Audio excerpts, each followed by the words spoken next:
तो दोस्तों आज हम जा रहे हैं हरिद्वार से वैष्णो देवी के लिए।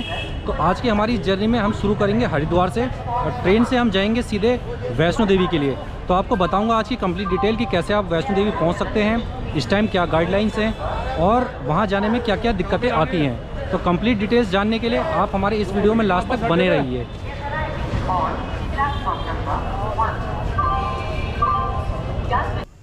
तो दोस्तों आज हम अपनी यात्रा की शुरुआत करेंगे हरिद्वार से और हम जाएंगे हरिद्वार से कटरा के लिए, क्योंकि वैष्णो देवी मंदिर के लिए सबसे पहले कटरा ही आना होता है और फिर वहाँ से पैदल यात्रा शुरू होती है।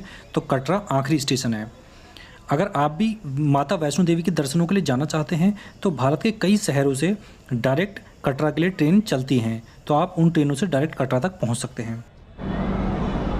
तो दोस्तों अगर आप भी जाना चाहते हैं वैष्णो देवी की यात्रा पर हरिद्वार से, तो आपको मैं बता दूं कि यहाँ से सिर्फ एक ही ट्रेन चलती है फ़िलहाल में, जो कि शाम को 6:30 बजे चलती है और सुबह 7 बजे पहुँचा देती है कटरा में। तो ये ट्रेन आती है यहाँ पे लगभग 6:30 बजे और 10 मिनट बाद यहाँ से चल पड़ती है। तो अगर आप भी हरिद्वार से वैष्णो देवी की यात्रा करना चाहते हैं तो आप सिर्फ यहाँ से ट्रेन से ही जा सकते हैं, क्योंकि बस वगैरह की सुविधा यहाँ से कोई नहीं है। और स्टेशन की स्थिति देख सकते हैं आप, तो काफ़ी सही हो गई है। पहले साफ़ सफाई इतनी ज़्यादा नहीं रहा करती थी, लेकिन आजकल कुछ समय से यहाँ साफ़ सफाई भी बहुत ज़्यादा हो गई है। और वैष्णो देवी के लिए भीड़ भी बहुत ज़्यादा है आज, क्योंकि अभी नवरात्र का समय आने वाला है। तो उस समय तो वैष्णो देवी में पर्यटकों की भीड़ लगी रहती है। श्रद्धालु वहाँ दूर दूर से पहुँचते हैं, भारत के कोने कोने से। तो अब बज चुके हैं शाम के 6:30 और हमारी ट्रेन भी आ चुकी है।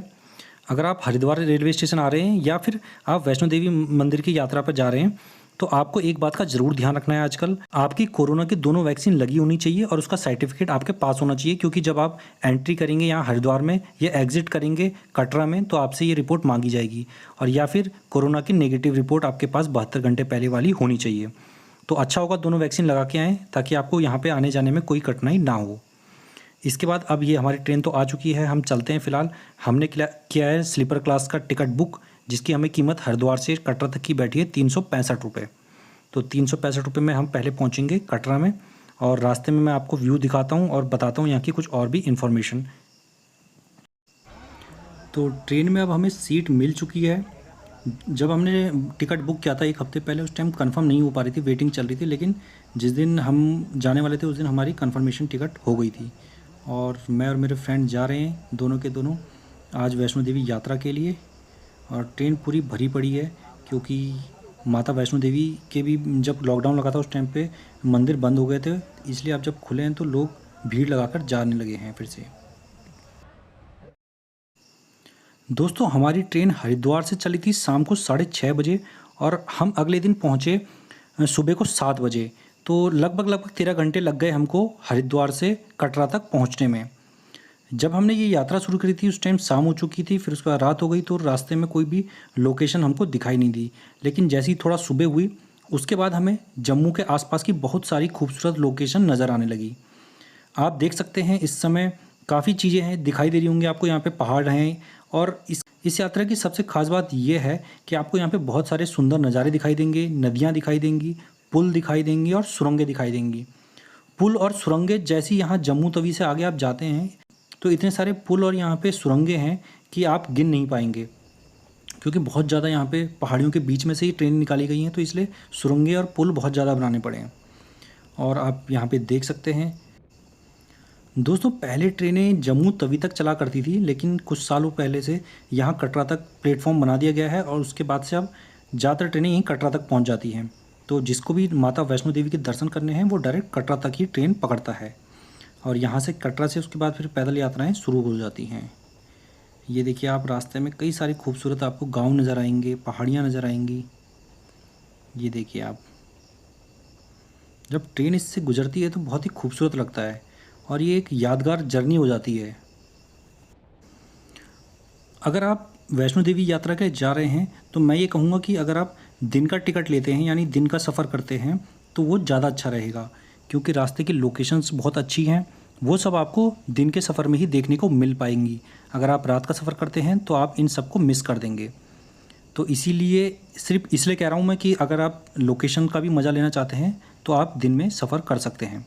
बाकी आप देख सकते हैं यहाँ की लोकेशन इतनी अच्छी अच्छी हैं कि आप रास्ते में बोर ही नहीं होंगे। ये देखिए आप, कहीं पे नदियाँ हैं, कहीं पे पहाड़ियाँ हैं, कहीं पे पुल हैं और ये बहुत ही बेहतरीन ढंग से बने हुए हैं। ये देखिए,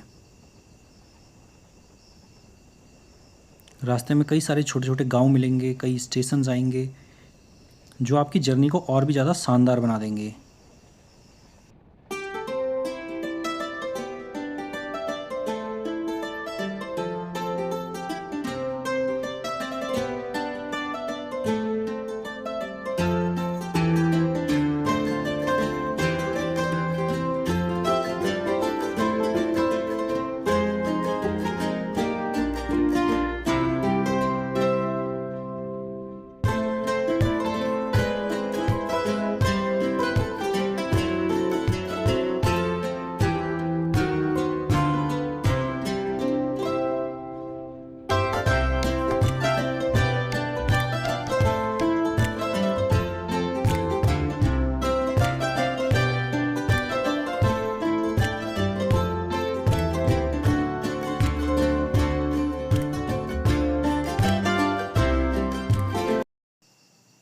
तो दोस्तों, उत्तर प्रदेश और पंजाब के कई स्टेशनों से होते हुए आखिर हम पहुंच ही गए कटरा में, जो कि जम्मू में आता है।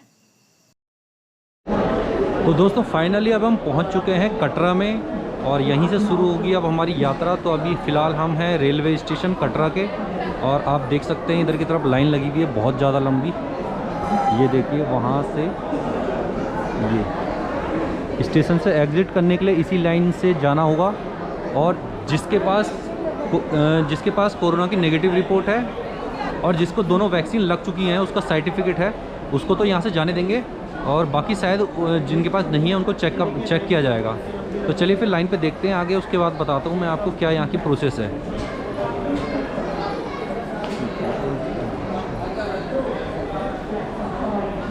तो दोस्तों, अब हम आ चुके हैं कटरा स्टेशन के बाहर। हमसे डबल वैक्सीन की जो सर्टिफिकेट मांगा था हमने दिखा दिया था, उसके बाद हमको बाहर जाने दिया। जो नहीं ला रहे थे उनकी यहाँ पे चेकिंग हो रही थी। जो सामने आप पहाड़ी देख रहे हैं वहीं पर है माता वैष्णो देवी का मंदिर, यहाँ से दिखाई भी देता है। तो जब आप यहाँ पे पहुँचेंगे तो यहाँ पे नहाने धोने के लिए वॉशरूम वगैरह हैं, लैट्रिन बाथरूम्स हैं, वो सब भी बने हुए हैं।